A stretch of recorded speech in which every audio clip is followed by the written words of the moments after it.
The Jersey Shore. No, not the Jersey Shore you're probably thinking of. We're not talking about the roided out, orange tan goofballs, or that creature named Snooky, the actual New Jersey Shore. Approximately 86 million tourists visit the Jersey Shore each year. Recently, I did a road trip from Cape May all the way up the coast to Brigantine, visiting each beach along the way. Here are the top 5 best beaches in South Jersey. Number 5. Stone Harbor. Stone Harbor is a very charming and quaint town located between Avalon and Wildwood. It's one of the wealthiest shore towns in New Jersey, but overall it's got a great vibe. The beach is very clean, unlike Atlantic cities, and there's a lot to do downtown. In downtown Stone Harbor, you can grab a bite to eat at Harbor Square, catch a movie at the theater, or walk around the various shops that line both sides of the street. Stone Harbor also has mini golf, fudge, and even a Hoy's 5 and 10 store. If you've never been to a Hoy's, it's kind of like the more fun version of the dollar store that you actually kind of look forward to shopping at, or maybe that's just me. I mean, hey, if you get a chance, check it out. Number 4. Cape May. Cape May is the southernmost point in the state of New Jersey. Cape May is like a retiree's paradise. It's got great bird watching, quiet beaches. It's also great for families, and there's no riffraff. Basically the complete opposite of Atlantic City. In Cape May Point, you can climb the Cape May Lighthouse, and you can even get great pictures from the nearby beach. Speaking of the beach at Cape May, the sand is super white.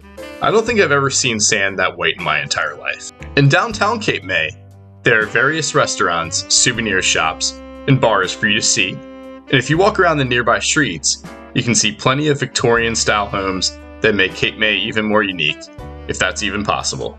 Take a stroll on the promenade. The promenade runs parallel to Beach Avenue and stretches for nearly 2 miles. The promenade takes you past many hotels, souvenir shops, restaurants, and bars along the way. The promenade would be a perfect place to take your significant other, or even your grandparents. I say that as my grandmother is in her late 80s, she's in great shape, and she could easily bike ride 2 miles. If you're not too tired from climbing the lighthouse, check out Congress Hall. Congress Hall is known as America's first seaside resort and formerly known as the Summer White House. Congress Hall is over 200 years old, and fun fact, Ulysses S. Grant and Benjamin Harrison have both stayed here. Number 3. Ocean City. Ocean City is the most family-friendly beach at the Jersey Shore. There are a ton of fun things to do on the boardwalk. At the north end of the boardwalk, you have Gillian's Wonderland, which has lots of rides for kids to enjoy. As you stroll down the boardwalk, some notable places to see are Castaway Cove, a water park, and the Boardwalk Mall. There's also great shopping to choose from on Asbury Avenue. Unfortunately, Ocean City is a dry town, so bar hopping will not be an option here. You can save that for Sea Isle. Pro tip: if you're going to Ocean City, avoid going in early to mid-June. A lot of high school students have their senior break here, and when I say they take over the boardwalk, I mean it. The last thing your young kids need is seeing a lot of stumbling, drunk high school kids passing out on the boardwalk. It's a frequent occurrence here. Be a good parent and wait until July. You'll definitely thank me later. Number 2. Sea Isle. This is Party Town. Sea Isle is the farthest thing imaginable from a dry town. The town is filled with tons of great bars to get your drink on. Jason Kelsey even comes here to party, and he can even be spotted singing on the beach and drinking at the OD occasionally. He definitely needs to make a legendary speech in Sea Isle like he did at the Eagles Parade. Ocean Drive is by far the best bar in Sea Isle, and they have tons of local bands that come play here for you to dance the night away. If you prefer a beach bar, head to Sandbar and Grill. You can also get into many shenanigans at Shenanigans, which is another Sea Isle favorite. Some other honorable mentions are the Dead Dog Saloon, which is definitely a favorite of mine. I used to party here in my glory days, and I miss those days.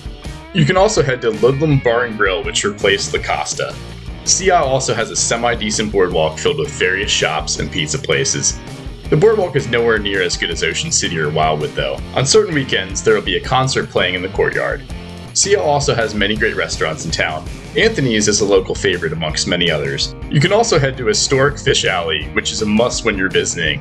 However, if you're trying to get over a hangover, it's probably not the best time to go.